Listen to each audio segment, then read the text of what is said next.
For this parable, we are going to France during the colonial era. Let's go to, let's say, the early 19th century, just after the Napoleon era. We'll go to a town near Toulouse in the southwest of France. There was this bank that was newly established, and people could put their gold in the safes of the bank, and the bank would, well, guard them. And they could also invest in the bank, and the bank would use their investment, invest in other businesses, and if there would be profit, those that have invested would be paid out. So many people in the nearby towns began to lock their gold in safes.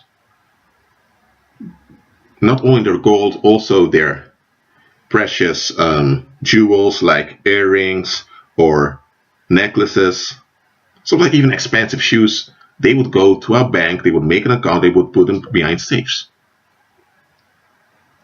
And there were police officers hired by the military to defend it. Why? Because the one that opened the bank had friends in the military, so he arranged a deal that a few soldiers from the military would be stationed to guard the bank, because there were also soldiers that had their expensive stuff saved over there. So you had this guy called Jerome. I'm using a French name because the parable's in France. Jerome every month came by and dropped 100 francs into his safe. It was being stored. And besides that, each month 10 francs would go as an investment. Jerome didn't really expect to be paid out any profit because of just 10 francs. About 10 years later, Jerome wanted to go to the bank to open his safe, to open his account, because he expected after 10 years, 120 months, there should be around 12,000 francs in the bank. Why? Because Jerome wanted to sail away to New Zealand to start over. New Zealand at the time was not a colony of England yet, but there were people from Europe that, well, they were active around there, and he wanted to benefit from it. And Jerome thought if it wouldn't be New Zealand, he would go to the Portuguese colonies in either India or China, or he thought, I'm going to start over somewhere else. He thought I have 12,000 francs, and for that time that's a lot of money. Most of his money that he earned, almost 60% that he earned past years, he saved all of them. So Jerome arrived at the bank, and an administrative worker said, Monsieur, what do you want? Jerome said, I want to empty my savings account. So they went through the files. At this time, they didn't have any computers or any of that, so they went into the accounts. And the woman said, Sir, you have 13,000 francs here, right? Jerome said, yeah. Okay, come back tomorrow. You can receive all of it. So next day, Jerome is there. A worker leads him to a basement somewhere where there are many safes, and he arrives at a safe with a code. He opens the lock, and to his surprise, there's nothing in it. And then Jerome was thinking, what? There's nothing in it? So Jerome was very upset. He went back to the location of the bank itself, and he was screaming. He was losing it. People tried to say, calm down, calm down. He said, how can I calm down? I went to the safe and there is nothing there. So some people went with him, even a police officer, and indeed there was nothing in the safe. So then an investigation was started. And people realized that for the past 2 years, nobody had even visited that basement where Jerome's safe was located. So then people going to think, hold on a minute, if nobody entered that basement for past 2 years, where did the money he handed over for past 2 years went? Where did that money go? So so weeks of investigation began, but then internally the people of the bank, the employees, began to realize that, hold on a minute, more things will add up around here. So they began to open many more safes, and to their surprise, 90% of the safes were empty. There was nothing in it. When the bank owner found out, the owner of the bank, the one that started the bank, he realized, what the heck is this? So the owner of the bank then realized that, hold on a minute. So the owner of the bank realized that the people from the military with whom he had a contract to defend the basements, he realized that since 2 months he didn't hear anything from them anymore. They cut off all contact. And he also heard that a retired general of the army was now settled in the United States of America, and that he had bought a large estate in the state of Virginia. And it's then that the bank owner realized that, hold on a minute, that military guy had scammed me. Those men, those soldiers they hired to guard the safes, after a while they began to take away money and possessions from those safes. And eventually they began to rob everything when they saw we didn't notice anything. But here's the thing. The bank owner was about to retire, because besides owning a bank, he was just working at the local municipality. He just had his own job also. So the guy that owned the bank realized that if this would come out, he would be in big trouble, and he and his family would be endangered, because those people that have donated, not really donated, but those people that have invested into the bank, and also those other people that hired their safes to save their precious possessions, they're not going to believe they've been scammed by people from the army. They don't care. They are going to take out their anger on someone once they found out that the money is gone. And the bank owner knew that Jerome might have suggested that something was up. So the owner of the bank came up with something.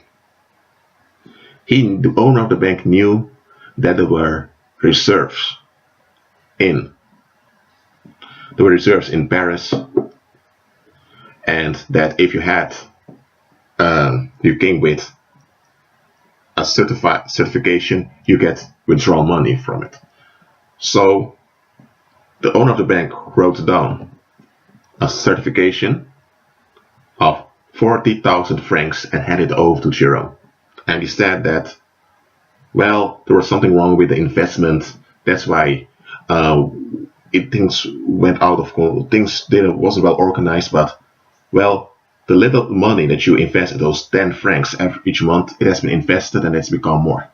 You can go to Paris with a certification and take it. Jerome, who didn't know any better, did it. And indeed, in Paris, he walked away with 40,000 francs.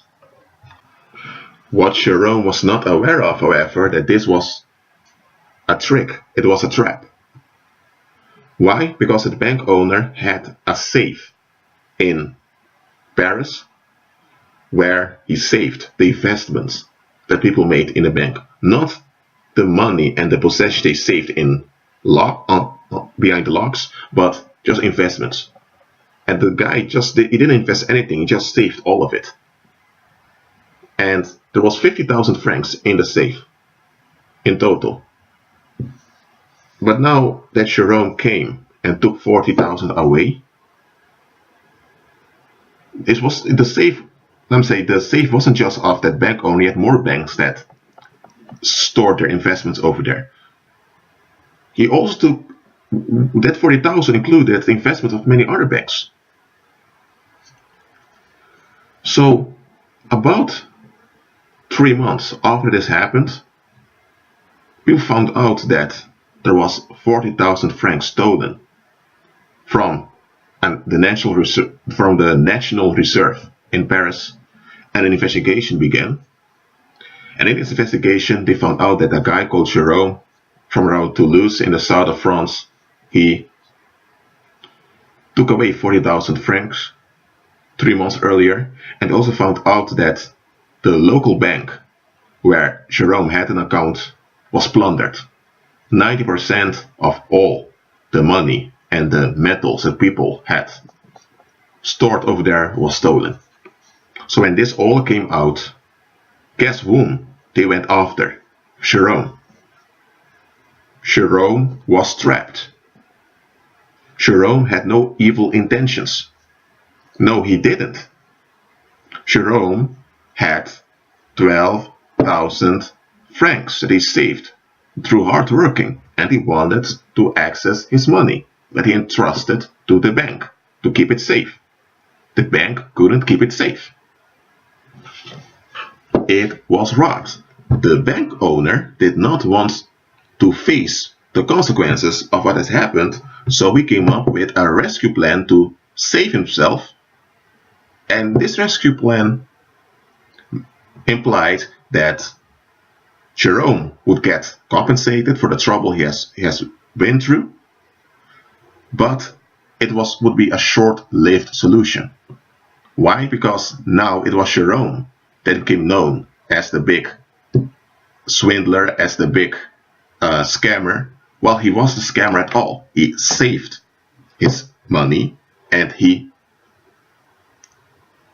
kept it at the bank. But it was behind the scenes at the bank that something was going on that shouldn't have taken place. But now, Jerome hears that people are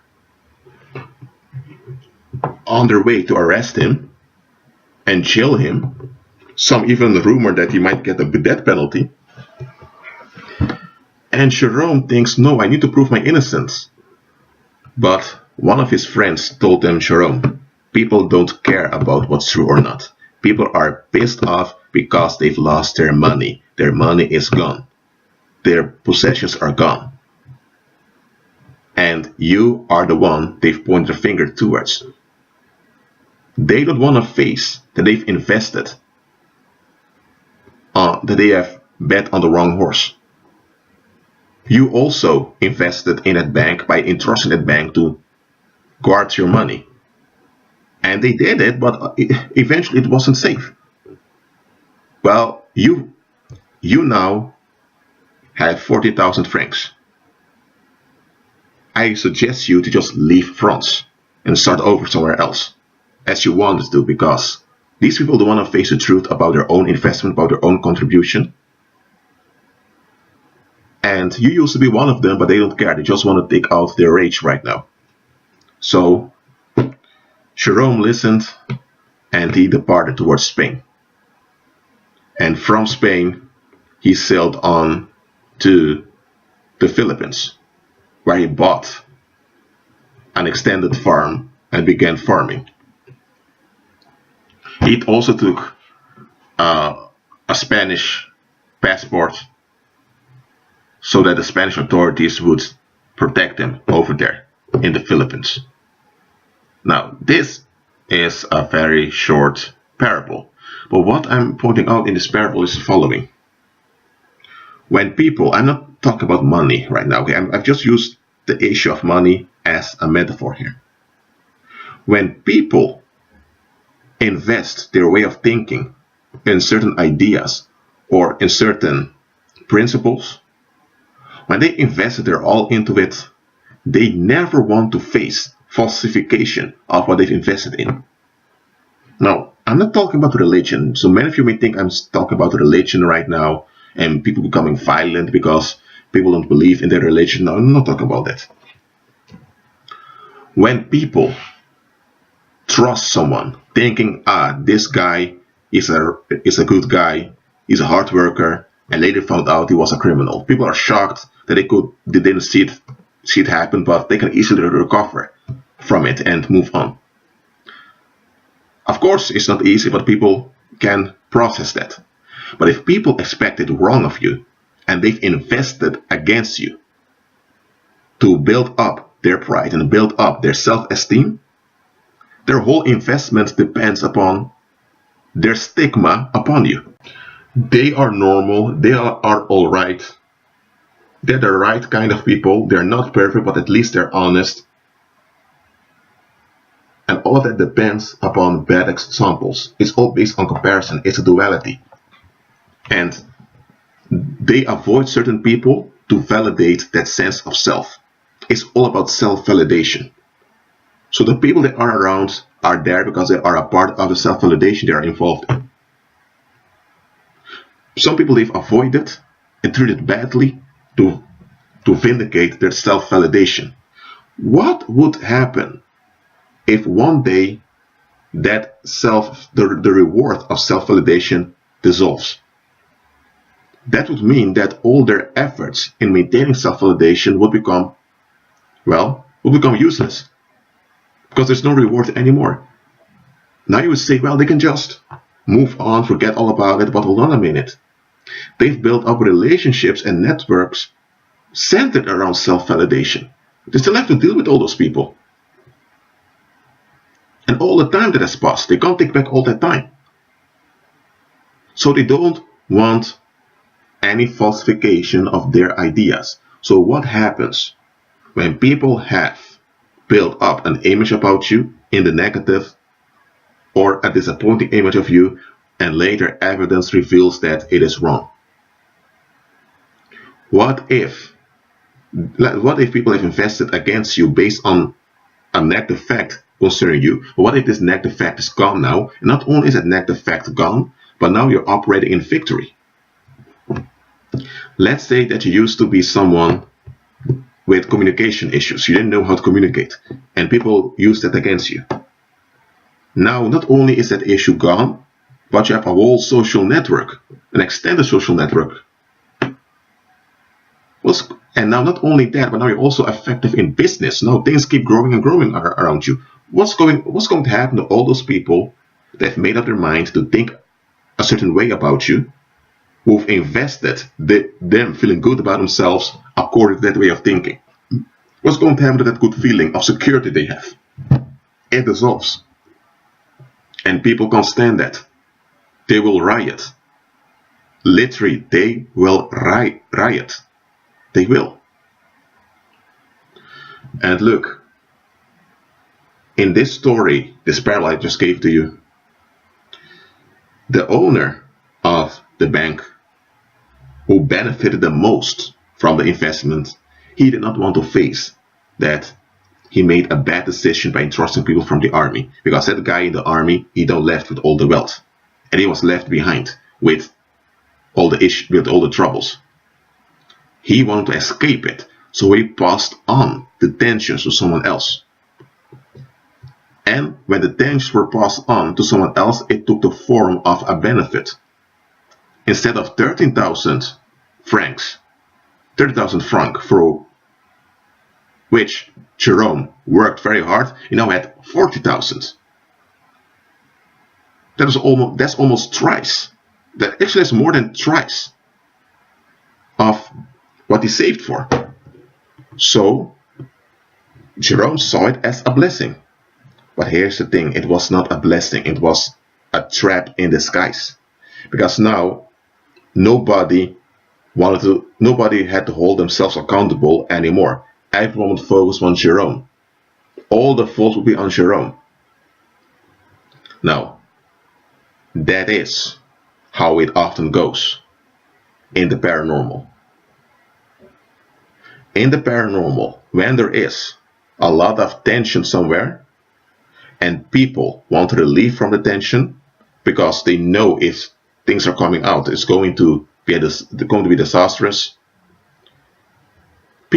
Those people often go to what I call witch doctors or other paranormal agents, and they will come up with a plan in order to relieve the community from all those tensions. Now, one way they could do it is by pointing out a victim and everyone would go against a victim. But no, that would be too obvious and everyone would begin to ask what's going on, what's happening. Now, I'm not saying that it doesn't happen, it does happen. But the best way for the scapegoat mechanism to operate without people being aware that the scapegoat mechanism is happening is when the target, the victim, receives a benefit. And because the benefit is overwhelming, the victim is not aware that he or she is being victimized and trapped. So the victim will walk away with the benefit. But when the victim is walking away with the benefit, he is also walking away with a trap, because that benefit was a trap. And that benefit soon will reveal itself for what it really is. But often when the benefit reveals itself for what it really is, the victim is already trapped. And it's already in progress. In the parable I just gave to you, money was stolen. It was lost. And people wanted that money back, but they couldn't get the money back. So that pain they were facing, wanted to release it.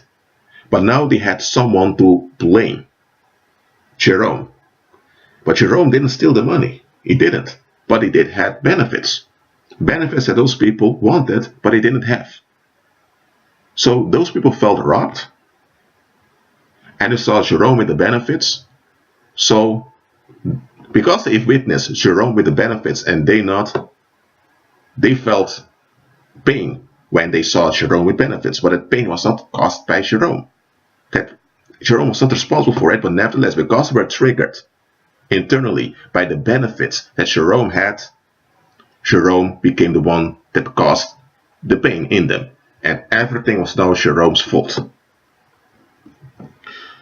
So look, what Jerome should have done was, the moment he realized that there was no money, he should have left.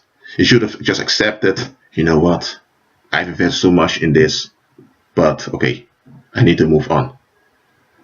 Jerome, I'm talking about the parable I just gave unto you. Jerome should have went into prayer and let the Holy Spirit guide him to a better solution. But now Jerome trusted in his own understanding, and his own understanding did lead to a bigger benefit, that 40,000 franc. But that 40,000 franc he received was a trap. And here's the thing, because everyone's now focused on punishing Jerome, the real perpetrators, nobody even noticed them. So the bank owner now moved to Italy, so nobody can find him anymore. So if people want to take someone out, Jerome is the only one left, because also the employees of the bank are now gone, because they don't want to deal with it. So check this out. When you come into a town and you see that there's a house, I'm just using this as an example, okay? You see there's a house, or you see there's an office building that is abandoned and nobody wants to take it, it's because there's something behind it. Or if you're somewhere and people are in real estate, they sell houses for a very cheap price, way too cheap for the quality of the house for the quality of those houses, then you know something is up. I'm not saying that every easy advantage is a trap. No, I'm not paranoid, and neither should you be paranoid. But just be aware, this is the world we're living in. This world is a fallen world. And here's the thing. Just like Jerome in this parable I gave unto you, Jerome didn't do anything wrong. He had no bad intention whatsoever, but now still he's being punished. Now in the world, apart from the parable, this is how it often works. People hold on to self-validation. They don't evaluate their own way of thinking. And as a consequence, negative energy is generated. The negative energy grows and grows, and it becomes killing energy. Things are going wrong here and there. There's a lot of tensions in the community. Things are dysfunctional, and people want to manage the outworking to reform the dysfunction, because people want relief. When people are so desperate for relief, they will look for people to give them that relief.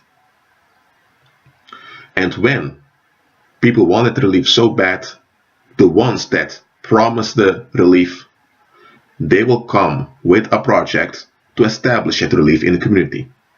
But that relief will be at expense of selected targets upon whom the negative energy and the negative tensions will be, let me say, it will be thrown at those targets, and those targets will be, how do I say it, they will be afflicted in order for all that waste energy to work itself out so that the people are relieved.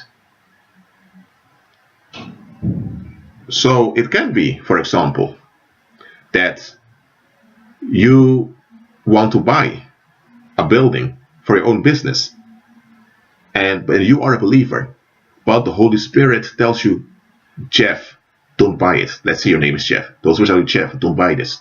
And you're in prayer and think about the Lord. And this is a good opportunity. It's only $200,000. Normally, I would have to pay $3 million for a building like this. The Holy Spirit tells you, Jeff, don't do it. And then you listen to the Holy Spirit, you don't buy it.